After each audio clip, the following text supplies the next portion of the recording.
राधे राधे आप सभी को। आइए महाराज जी ज्ञान भरी बातें सुनते हुए राधा नाम जप करते हैं। आइए शुरुआत करते हैं। राधा संदीप जी हैदराबाद। राधा राधे राधे महाराज जी।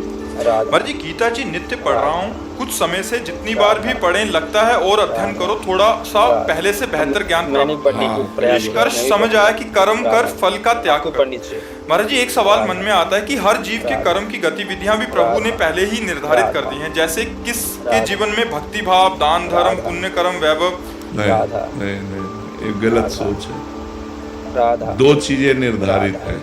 क्या क्या?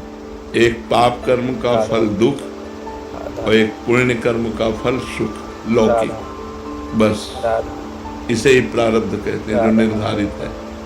अब आप दान पुण्य करते हो या आप दूसरे का छीनते हो, आप अच्छे कर्म करते हो या बुरे कर्म करते हो, आप भजन करते हो या पाप करते हो, या आपके ऊपर छूट है।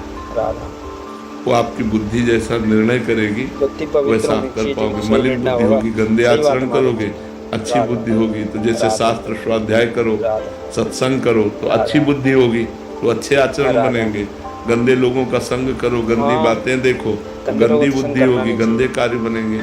इसमें भगवान का विधान नहीं है, ये हमारी सोच हमको स्वतंत्र रखा गया है। इसके लिए स्वतः आप जो नया कर्म करना चाहो वो कर सकते हो, लेकिन परिणाम में आप नहीं, परिणाम में प्रारब्ध काम करेगा। जैसे आप बहुत प्रवीणता पूर्वक व्यापार कर रहे हो लेकिन घाटा लग गया, प्रारब्ध है आपका, जब दिक्कत हो जाती है। वो ये बहुत ज्यादा प्रवीण नहीं लेकिन मुनाफे पे ही चल रहा है, प्रारब्ध है उसका। तो सुख दुख रूपी परिणाम ये जो हमें अपने कर्मों के भोगने हैं ये पहले से निश्चित है, लेकिन नवीन कर्म अच्छा या बुरा ये हमारी सोच है। हम जैसा सोचेंगे वैसा कर्म करेंगे, वैसे ही हमें उसका भोग भोगना पड़ेगा। समझ पा रहे आप?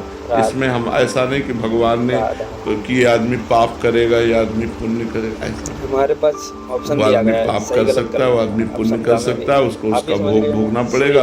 वो आदमी चाहे तो सत्संग करके भजन कर सकता है। ऐसा कोई भगवान का विधान नहीं है कि आदमी जीवन भर पाप करे, जीवन भर पुण्य करे, ऐसा नहीं। जय जय श्री राधे।